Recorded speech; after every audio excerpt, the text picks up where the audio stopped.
نبی پر پڑا رہوں گا۔ ایک صحابی تھے، ان کی 4 بیویاں تھیں، عتبہ نام تھا۔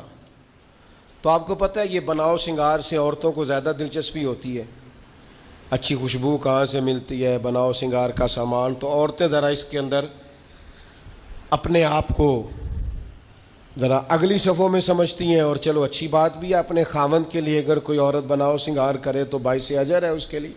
تو وہ 4 بیویاں کہتی ہیں کہ ہم نا ایک سے بڑھ کر ایک خوشبو استعمال کرتی ہیں، لیکن ہمارے شوہر حضرت عتبہ رضی اللہ تعالیٰ عنہ صحابی تھے، ان کو ہم نے کبھی خوشبو لگاتے نہیں دیکھا، اور ان کی خوشبو ہمیشہ ہماری خوشبو پہ غلبہ پا جاتی۔ تو وہ صحابیات 4 کہتی ہیں کہ ہم ٹٹولتی تھیں، ان کی جیبیں دیکھتی تھی، خوشبو کہاں سے لاتا ہے، پر خوشبو کوئی نہیں، جسم بڑا مہکتا ہے۔ ہم نے بڑی کوشش کی، 4 نے مل کے، 4 بیویاں، سمجھ نہیں آتی تھی۔ فرماتے ہیں ایک دن 4 اکٹھی ہو کے کہنے لگیں آج نہ چلو اس بات پہ تو 4 سوکنے اتفاق کرے نا۔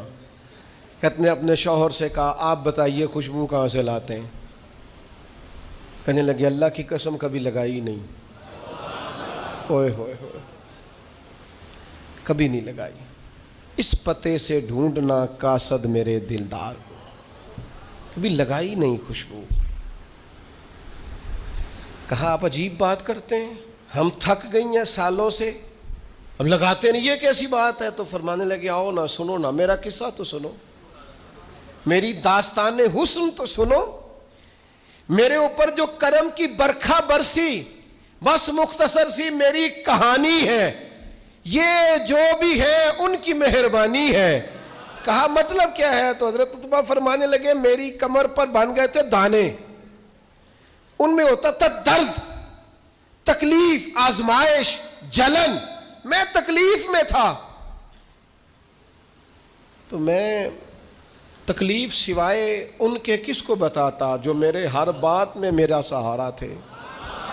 میں سیدھا چلا گیا دروازہ رسول پہ، رو کے عرض کی حضور یہ درد ہے، سونے نہیں دیتا۔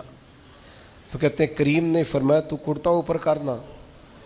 کہتے ہیں میں نے کرتا اوپر کیا تو حضور نے لعاب دہن انگلی سے لگا کے میری کمر پہ لگایا۔ فرماتے ہیں وہ لعاب دہن میری بیماری لے گیا اور خوشبوئیں چھوڑ گیا۔ میں جیسے جیسے غسل کرتا جاتا ہوں خوشبو بڑھتی جاتی ہے، تازگی بڑھتی جاتی ہے۔ نہ سمجھ آئے تو مدینہ جا کے دیکھو، مسجد نبوی میں بیٹھ کے دیکھو، جاؤ حضور سید عالم کے شہر نور کی گلیوں سے ہو کر جا کر دیکھو، عرصہ ہوا طیبہ کی گلیوں سے وہ گزرے تھے، اب تک ان گلیوں میں خوشبو ہے پسینے کی۔ جا کے دیکھ لو، نظارہ کر لو۔ اللہ تعالیٰ نے حضور کا سراپا ہی ایسا بنا، یہ حضور کے دست مبارک ہے نا۔ حضرت انس بن مالک فرماتے ہیں میں نے ریشم بھی اتنا نرم نہیں دیکھا جتنا حضور کے ہاتھ نرم تھے، کستوری سے اتنی خوشبو نہیں آتی جتنی دست مبارک سے آتی تھی۔ اور فرماتے ہیں عرب کی گرمی بڑی مشہور تھی، میں حضور کے دست مبارک ہاتھ میں لیتا تو برف سے زیادہ ٹھنڈے ہوتے۔ اتنا اللہ تعالیٰ نے محبوب کو معنویت کے ساتھ سجایا۔